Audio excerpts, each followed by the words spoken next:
Irmãos, iniciamos uma série de mensagens sobre a busca de Deus. Domingo passado falei pela manhã e à noite, sendo que na parte da manhã o tema é o mesmo de hoje de manhã. O texto é que é diferente. É tempo de buscar o Senhor. É tempo de buscar o Senhor. E outro detalhe é que eu sempre anoto, né? Quando eu prego uma mensagem, que dia que foi pela manhã, se foi à noite, onde foi. Eu preguei sobre esse mesmo tema em janeiro de 2020.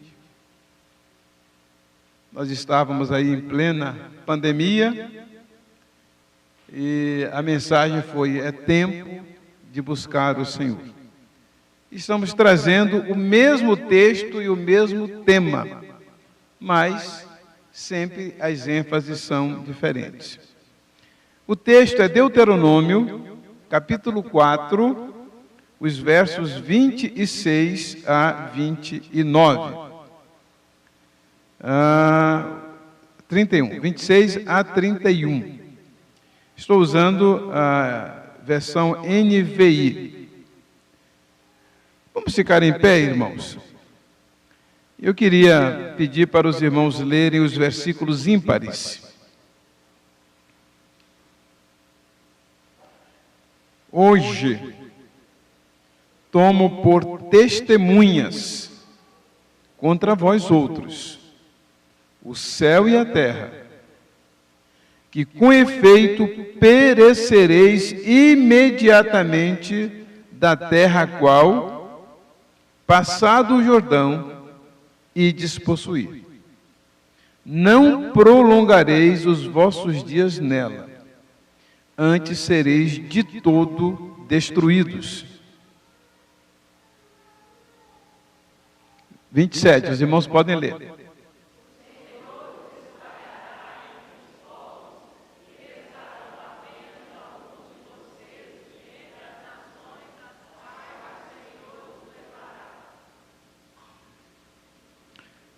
Lá servireis a deuses que são obra de mãos de homens, madeira e pedra, que não veem, nem ouvem, nem comem, nem cheiram.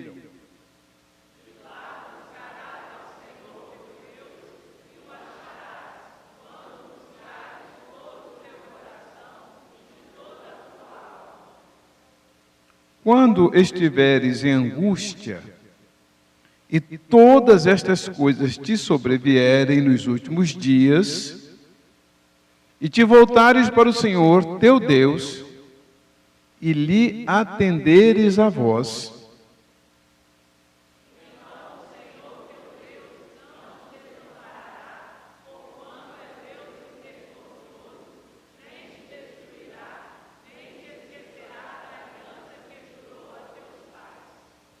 amém.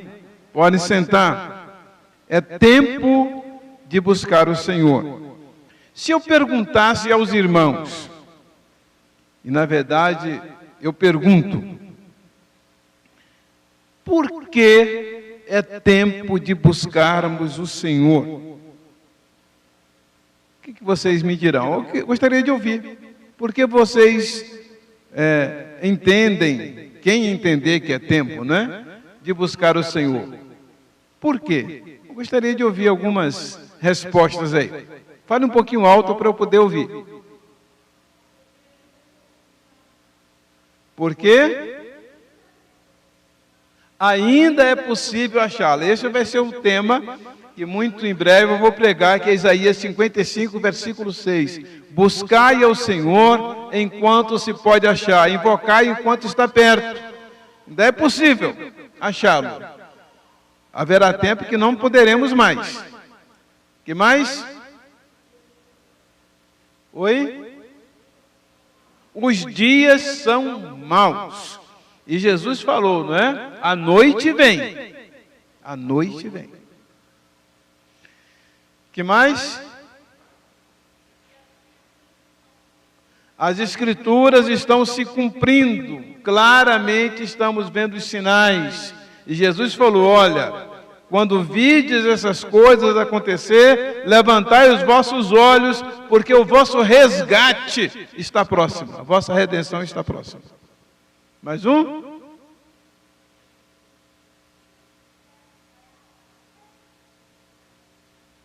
Fala de novo.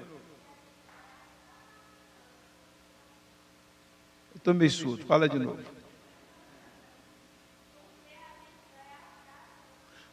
Ah, ok, beleza. É um dos pontos da mensagem hoje. Tá? A gente só encontra Deus se o buscar de todo o coração. Só o acha se o buscar de todo o coração. Então eu pontuei alguns dos motivos porque eu entendo que precisamos buscar o Senhor, que é tempo. O tempo é agora. Primeiro lugar, buscar o Senhor por causa das testemunhas que Ele usa contra nós. Olha só o texto que nós lemos. A primeira testemunha que Deus usa contra nós, sabe quem é? O céu e a terra. O texto que nós lemos, em Deuteronômio 4, 26, fala assim: hoje tomo por testemunhas contra vós o céu e a terra, que com efeito perecereis imediatamente da terra a qual, passado o Jordão, ides possuir. Não prolongareis os vossos dias nela, antes sereis de todo destruídos. Por que Deus estava dizendo isso? Se eles deixassem de buscar o Senhor. Deus tem testemunha contra nós, o céu e a terra. Quando deixamos de buscar o Senhor, os céus testemunham contra nós. Que coisa, hein? São tantas referências a essa manifestação, essa reação dos céus e da terra. Os céus manifestam a glória de Deus. E o firmamento anuncia as obras das suas mãos. E Paulo disse que o homem deveria buscar Deus por causa do testemunho da natureza. Porque as coisas criadas, diz Paulo, tanto as visíveis quanto as invisíveis, testemunham o seu eterno poder. Tudo que foi criado é uma testemunha que Deus usa, ou a nosso favor, ou contra nós. No caso aqui, é contra. Então, em primeiro lugar, precisamos buscar a Deus por causa da testemunha, ou das testemunhas que Ele tem contra nós. E a primeira testemunha, na verdade são duas, né? O céu e a terra. A segunda testemunha que Deus tem contra nós, na verdade não é uma, são muitas. Não é uma e nem são duas, são muitas. Está em Hebreus 12, 1, aquele versículo que eu sempre cito ele de cor. Mas vamos ler Hebreus capítulo 12, versículo 1, diz assim: portanto, também nós, visto que temos a rodear-nos tão grande nuvem de testemunhas, desembaraçando-nos de todo o peso do pecado que tenazmente nos assedia, corramos, temos que buscar Deus correndo, corramos com perseverança a carreira que nos está proposta. Quem são essas testemunhas? Capítulo 11 de Hebreus. Os heróis da fé.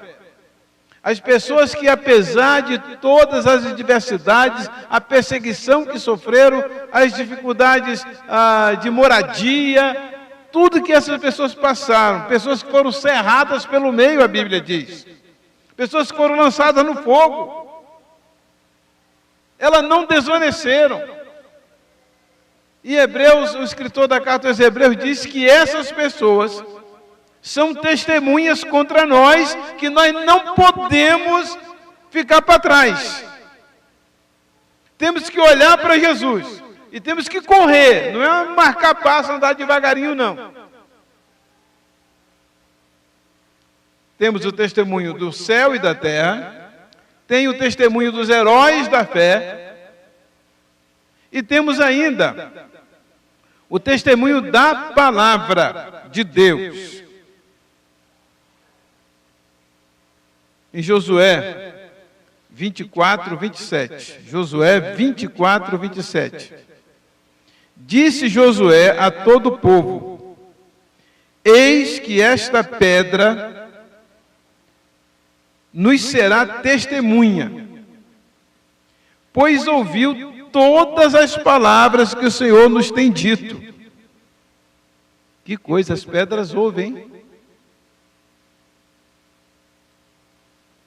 Portanto, será testemunha contra vós, outros, para que não mintais ao vosso Deus. Agora, João 12, 48. Eu tenho um sermão, uma mensagem, que o título é o seguinte: quem julgará no dia de juízo? Quem vai julgar o mundo no dia de juízo? João 12, 48. Quem me rejeita e não recebe as minhas palavras, tem quem o julgue. A própria palavra que tenho proferido, essa o julgará no último dia.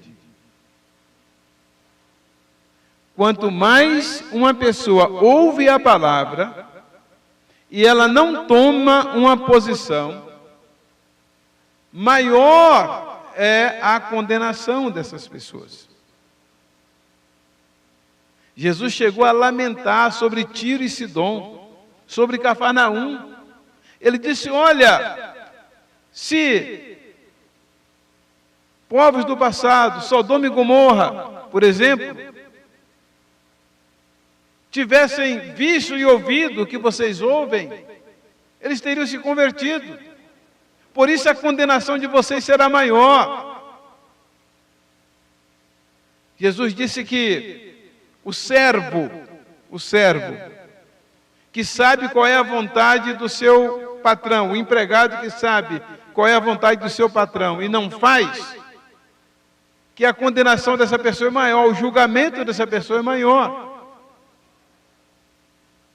Mas que aquela pessoa que não soube e não fez, ela será julgada, mas com condenação menor. É a justiça de Deus. Não significa que a pessoa que, eu não sabia, não vai ser responsabilizada. Vai sim. Sendo que a condenação, e por isso que eu defendo que o inferno terá graus de condenação.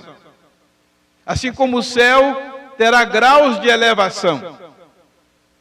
A pessoa que ouviu a palavra de Deus, mas ela se manteve resistente, dura, o que acontece com essa pessoa? A condenação dela é maior.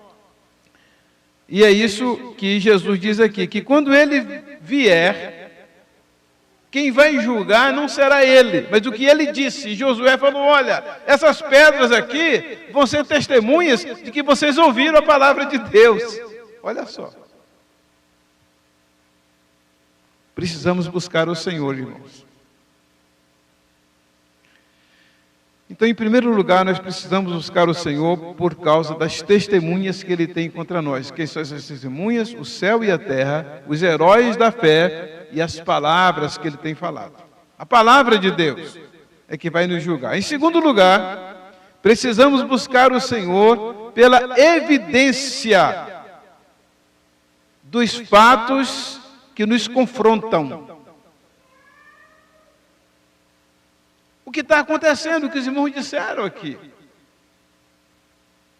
São testemunhas, são sinais, estão aí evidentes, claramente. Se você andar por uma estrada dirigindo e tem lá uma seta, uma placa, dizendo que tem quebra-mola, quantos de nós já não batemos o carro, já não quebramos uma mola do carro, furamos um pneu, porque não atentamos para o sinal, não prestamos atenção, o sinal estava lá.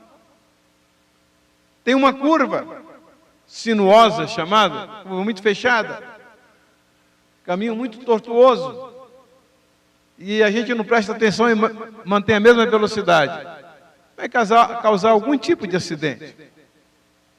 É proibido ultrapassar, mas a gente ultrapassa. Quantas pessoas já não morreram ou mataram por causa disso? São os sinais. E quanto mais sinalizada a estrada, mais condenada é a pessoa que não observa a sinalização. Então, nós temos sinais que Deus colocou diante de nós. Vamos voltar para Deuteronômio capítulo 4, agora o versículo 27. O Senhor vos espalhará entre os povos, e restareis poucos, poucos em número, entre as gentes aonde o Senhor vos conduzirá. A igreja está diminuindo. Estamos recebendo muitos relatórios de igrejas diminuindo. A gente tem que pensar. O que está acontecendo? Que sinal é esse? O povo está afastando da igreja? Que sinal é este? O que está sendo sinalizado? Agora, em Amós, capítulo 4, o versículo 6, e depois os versículos 9 e 10. Amós 4, 6. Também vos deixei de dentes limpos em todas as vossas cidades. Dente limpo não é bem escovado, não. Viu, criançada aí? Dente limpo é quando não tem comida para comer. É isso que Deus está dizendo. Quando faltar o alimento, também vos deixei de dente limpo, quer dizer, sem comida, nas vossas cidades, e com falta de pão em todos os vossos lugares. E a queixa de Deus: contudo, não vos convertestes a mim, diz o Senhor. Verso 9: feri-vos com o crestamento e a ferrugem, a multidão das vossas hortas, e das vossas vinhas, e das vossas figueiras, e das vossas oliveiras, devorou-a o gafanhoto. O gafanhoto está devorando suas rendas, meu irmão. O gafanhoto está devorando os seus recursos financeiros. Presta atenção. Presta atenção. E a queixa de Deus: não vos convertestes a mim, diz o Senhor. Mas não é possível, eu estou fazendo isso e você não muda. A minha promessa é que se você for fiel nos dízimos, nas ofertas, eu abençoarei sua casa, darei abundância. Por isso eu estou lhe tirando, para ver se você se toca. Versículo 10. Enviei a peste, quer dizer, a doença. Enviei a peste contra vós outros, à maneira do Egito. Interessante, né? Que Deus está punindo o mundo igual puniu o Egito. Gente, ainda não saímos da pandemia. E há pessoas que ainda estão em casa, ainda estão na filosofia do fica em casa, ainda não colocaram suas vidas à disposição do Senhor, ainda não estão buscando o Senhor como deveriam. Enviei a peste contra vós outros à maneira do Egito, Os vossos jovens matei-os à espada, e os vossos cavalos deixei-os levar presos, e o mau cheiro dos vossos arraiais fiz subir aos vossos narizes. Aí a queixa de Deus, o refrão: contudo não vos convertestes a mim, diz o Senhor. Eu queria pedir que vocês projetassem o versículo 12, que todo mundo conhece esse versículo, porque está nessa sequência aí, ó. Deus falando: olha, coisa está acontecendo, preste atenção. Portanto, já que você não se converte, diz Deus, assim te farei, ó Israel. E porque isso te farei, prepara-te, ó Israel, para te encontrares com teu Deus. Você quer buscar Deus ou prefere que Ele encontre você? Muito interessante isso aí. Quando nós o buscamos, Ele se deixa achar. Mas quando nós não o buscamos, Ele se apresenta. Mas de outro modo. Prepara-te, ó Israel, para te encontrares com o teu Deus. Por isso é tempo de buscarmos o Senhor pelas evidências que nos confrontam. Em terceiro lugar, meus irmãos, precisamos buscar Deus, buscar o Senhor, em virtude da escravidão que nos ameaça. Irmãos, vai acontecer. O anticristo virá. Todas as palavras do Senhor se cumpriram. O mundo está se preparando para ter uma moeda única, ter um líder único. Os irmãos viram que já o presidente da Argentina veio ao Brasil e propôs a Lula criar uma moeda única. Isso vai acontecer, irmãos.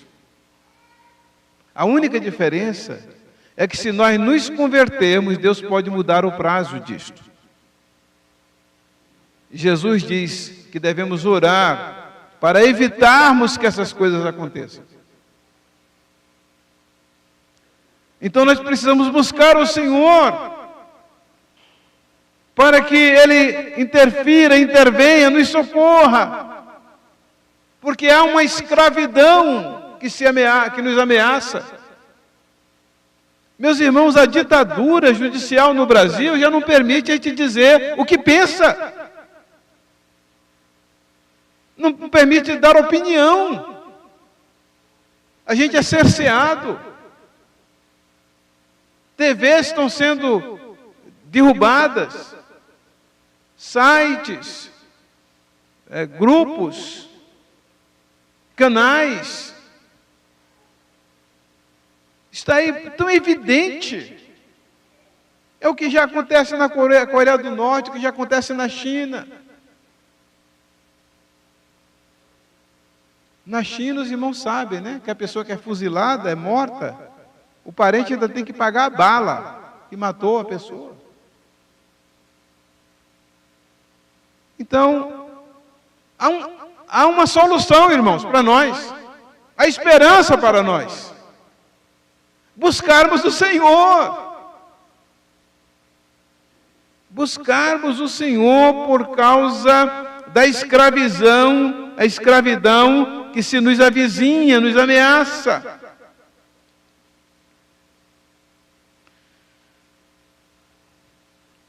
Há umas pesquisadoras que fizeram um trabalho para a Universidade Estadual de Maringá. Ana Maria Pires Caniato e Samara Megumi Rodrigues. Elas publicaram um trabalho com o seguinte título: A construção psicossocial da competição. O engano na cumplicidade de uma falsa vida. Meus irmãos, estamos tão escravizados que quando o nosso vizinho vai assistir a Copa do Mundo, com a TV de 50 polegadas e a nossa é de 42, a gente já se sente inferior. Que coisa!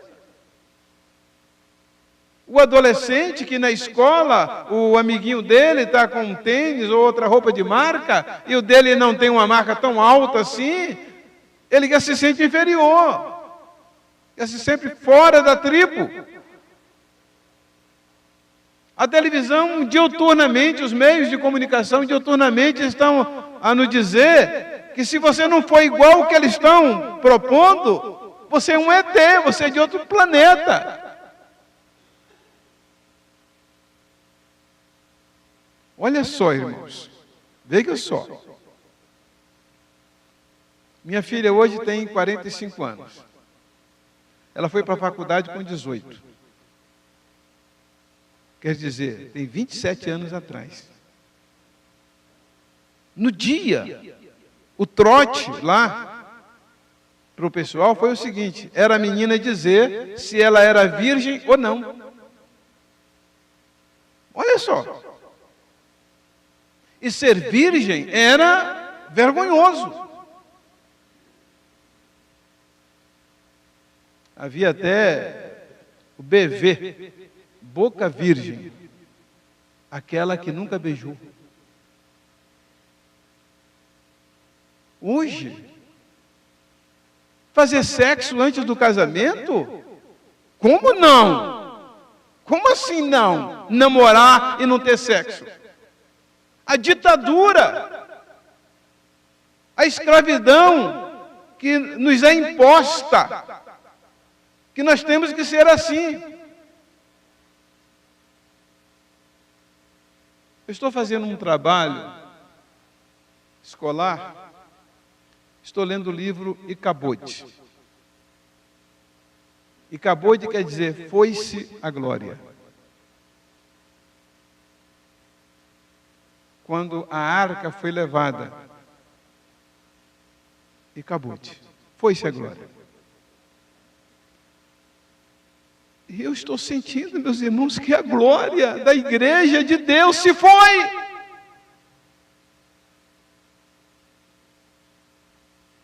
Foi-se a glória e Icabode. Ou a gente poderia aportuguesar, e acabou. E acabou. Foi-se a glória. E neste livro, eu fiquei impressionado que esse livro é de, por aí, o ano 2000, quer dizer, de 22 anos atrás. Ele já fala ali sobre a ditadura comercial, a ditadura social. E ele conta a historinha de uma cidade que começou com os agricultores, que era todo mundo quase igual, o temor a Deus, a igreja era o centro das atenções, da esperança das pessoas, onde as pessoas iam cultuar a Deus, mas aquilo foi crescendo, foi crescendo, foi crescendo, e aí veio a televisão, veio o rádio e veio a ditadura midiática. E daí um pouco aquela sociedade já estava igual às outras sociedades, onde já se viu uma moça esperar naquele tempo, né, que o pai decidisse com quem ela iria se casar ou não. Eu não estou dizendo que tem que ser assim, eu estou dizendo como as coisas mudam. Quem tiver oportunidade, veja aquele filme O Violonista no Telhado. Alguém aqui já viu esse filme? Eu vi esse filme na aula de psicologia, na faculdade. O Violonista no Telhado. Veja esse filme. Como os nossos conceitos, nossos valores vão sendo mudados.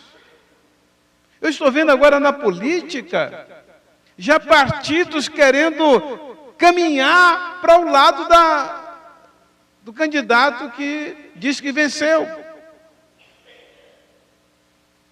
Que coisa! Anteriormente era um bocado de gente migrou para cá e até pegou carona. Então nós estamos nessa ditadura aí. Existe um livro chamado A Ditadura da Beleza. A mulher, se ela não tiver vestida e arrumada igual a concorrente, quer dizer, ele diz lá que cada mulher é concorrente uma da outra, né? E já se convencionou que a mulher não se arruma para o marido, se arruma para a adversária dela, né? A concorrente dela. Meus irmãos, o que é isso? Os nossos valores sendo totalmente alterados, a gente reconhece que a gente precisa adequar situações, melhorar conceitos, rever conceitos.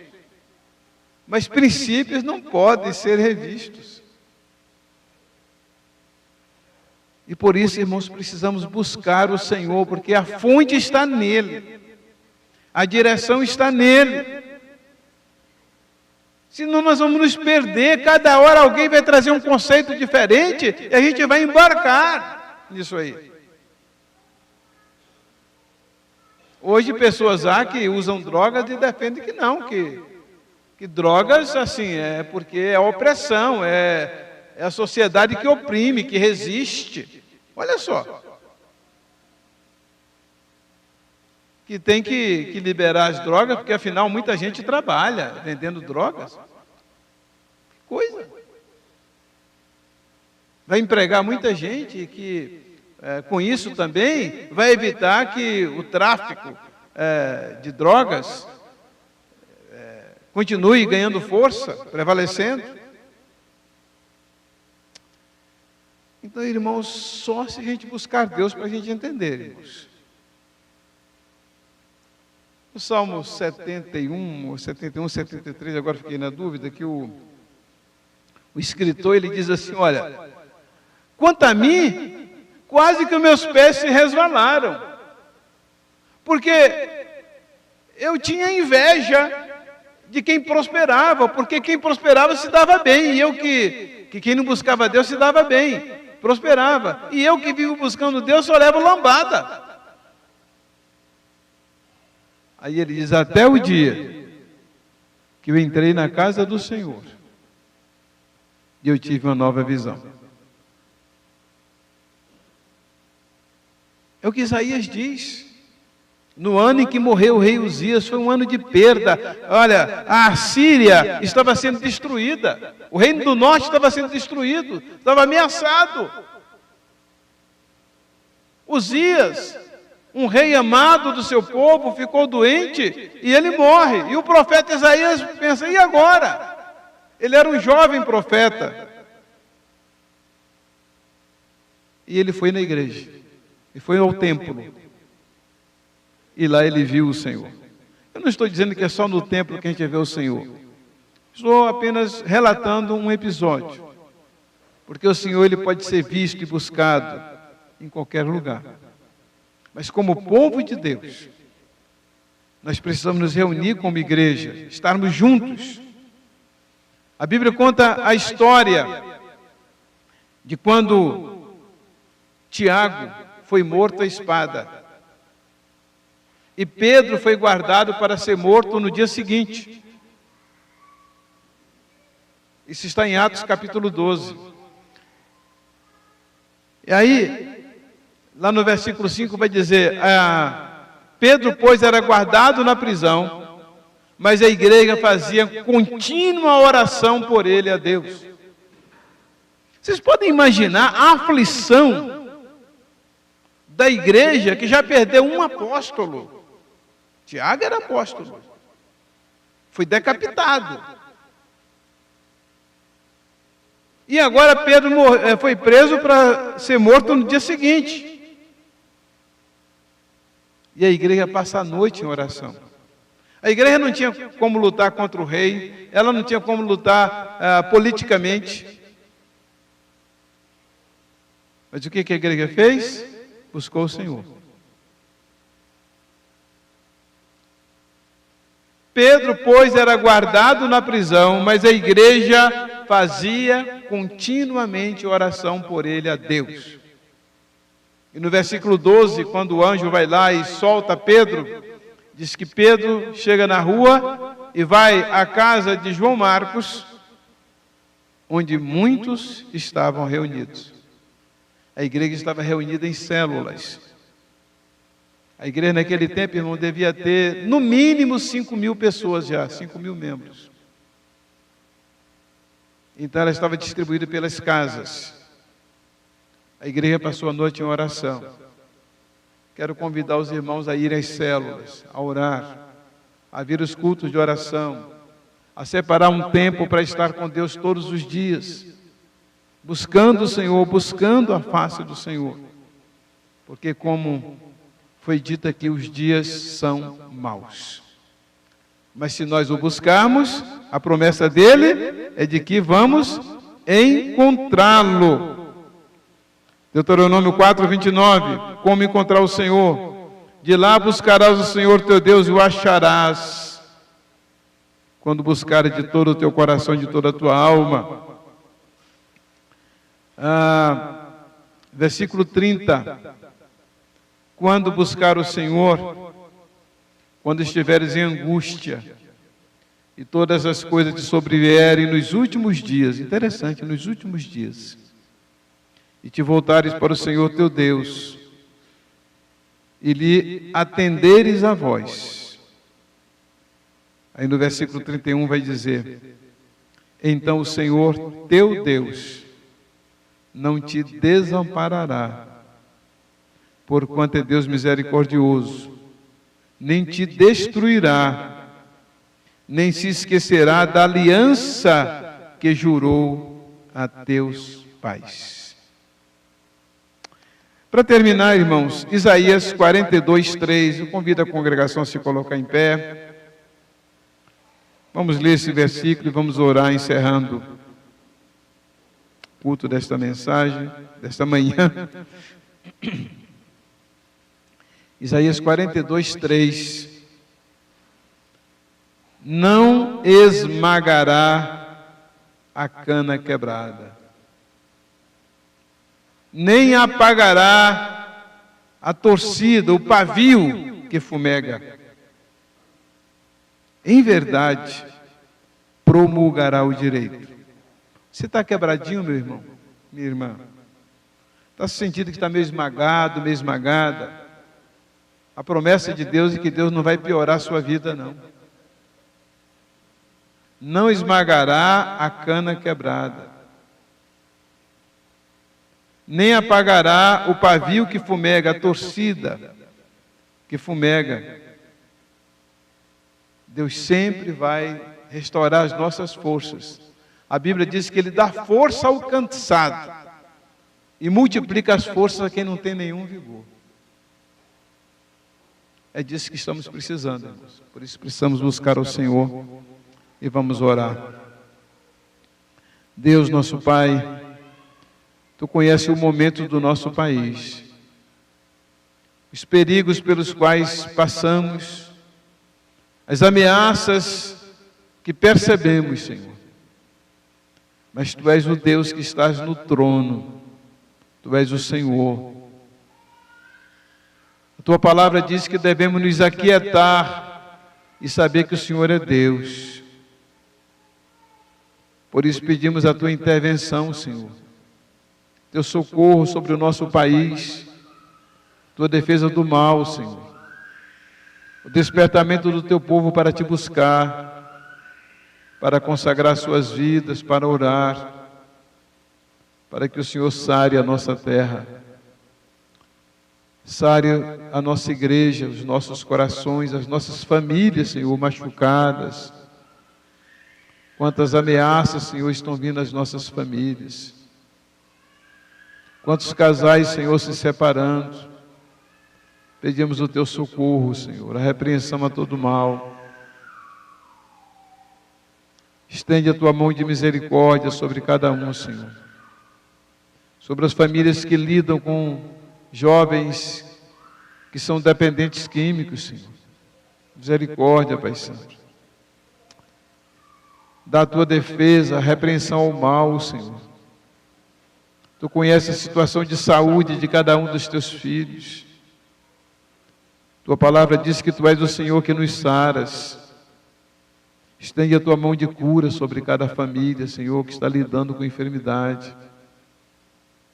Cura aqueles que estão doentes da alma, Senhor. Estão em conflitos emocionais, psicológicos. Ó Senhor, misericórdia para essas pessoas também. Dá avivamento para a nossa igreja, Senhor. Dá despertamento para cada um de nós. Em nome de Jesus. Amém. Amém. Pode sentar, meus irmãos, impetrar a bênção apostólica. Estará encerrado o culto desta manhã. O Senhor te abençoe e te guarde. O Senhor faça resplandecer o seu rosto sobre ti e tenha misericórdia de ti. O Senhor sobre ti levante o seu rosto e te dê a paz.